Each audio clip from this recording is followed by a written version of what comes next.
Hey, what's up guys? Welcome to a Risk Universalis Basics video. So we'll be overgoing the tools down here and some information on the GUIs.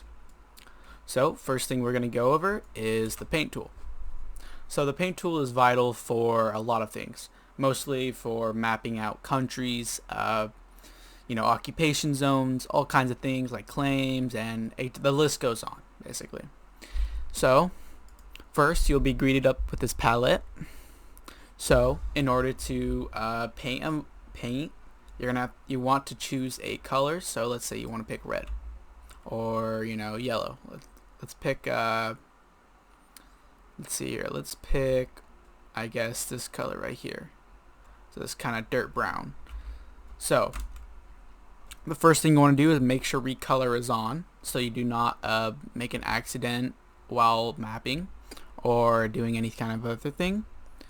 So you can increase and decrease it using keys R and F. So to pick a color that you want to color over, you press E on the color. So like you see, it changed there, and now a little kind of path thing of each stud that is affected by the paint shows up. So now you can paint. And you can also switch the size of the paint. It goes up to 9 for participants and 16 for staff. So let's say you want to paint Germany this color. So you paint it,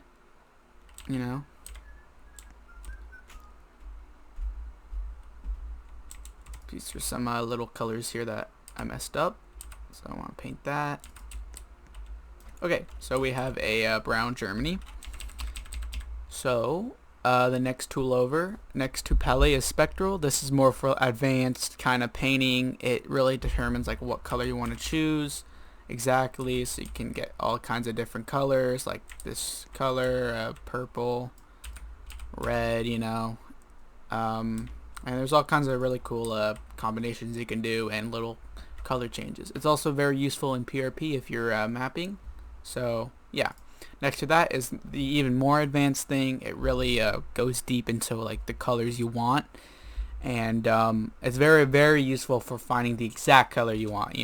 It's got that kind of the numbers and all that little thing that's going on. So yeah, so we'll paint Germany back to dirt brown.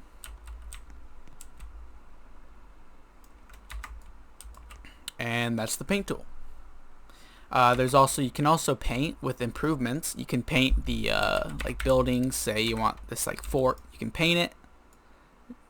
It looks very it blends in perfectly, but you can also recolor it with like black. And there you can see it. And you can also erase it by pressing 3, and then it's gone. Takes a second.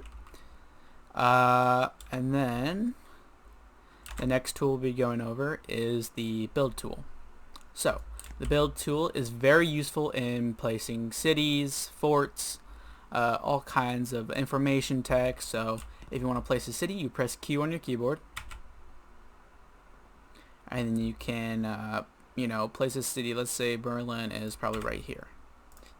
You press 4 on it to modify, like you have the size of it, the text font, color, font size, part size, opacity, and the rotation.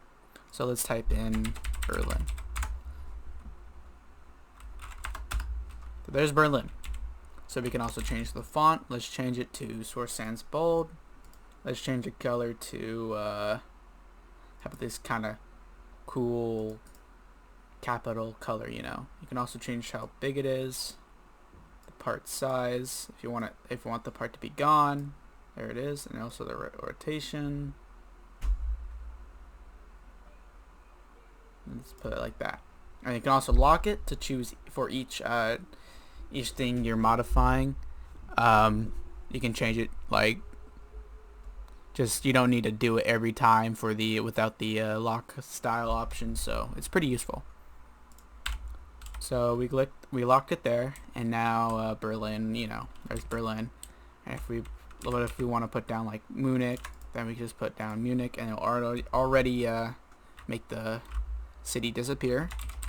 Just type in Munich, and it's the same thing. And so those are cities. Forts are kind of the same idea, but more for like military encampments or informational text. And yeah. So we've already gone through the modify tool a bit. Now we'll be going on to paths. So paths are basically, they're used for everything really. They're used for, trade nodes, highways, but no one really uses that for highways and stuff since it creates clutter on the map, and it's pretty annoying to deal with, so not a lot of people use it as that. But paths are also used for like bordering out something, claims, regional borders, and anything else really. So you can change the path width. You want huge, large, medium, small, or tiny paths. You can also change the grid size, so it just determines how careful and how precise you want it to be placed. So if you're going for like a really realistic kind of map, you would probably use the smaller grid size since it's smaller studs and you have more leeway while picking stuff, So if we go next over to the copy move, delete are for text boxes. So text boxes are pivotal in Risk Universalis roleplay. So on the left you see regen text box, press that button and you have a text box. Click on the text box and you'll be able to edit it. So if you want to type in like Germany, or let's type in the full name, Federal Republic of Germany, the FRG. We can also change the color of it, all kinds of colors, the outline, the size, the font, the height, just go like to 10, and there we go, Federal Republic of Germany. So I'll be showing off what each tool does. So copy, it's pretty obvious, it just copies it. Move, self-explanatory, just moves the text box. Delete, deletes text box. And then those are the main tools you'll be using while using text boxes during roleplay. So the next part is called dice. So this is pivotal to everything involving battles, events. It's this random number generator is used as a way to, make sure something isn't one-sided or used as failed roleplay. And then, it's very useful for everything RP. So if you're a new player, you'll first be greeted while using dice with this. It says, this game is a role-playing game, not a dice game. I will minimize the use of dice in my role-playing. So, you type it in.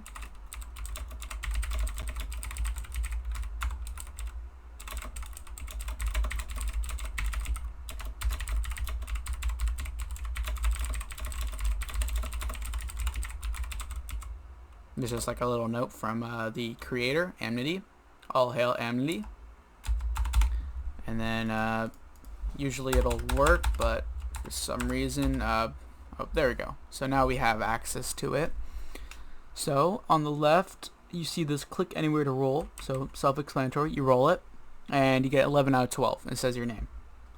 So that means out of 12, you rolled 11, and you can change the side of the dice. So if you want it to be 100, you can roll again, and you got 13 out of 100. Want it back to 12, roll again. You can roll again as much as you want. Just make sure not to spam it, because it gets annoying after a while for other players. And just be courteous to them,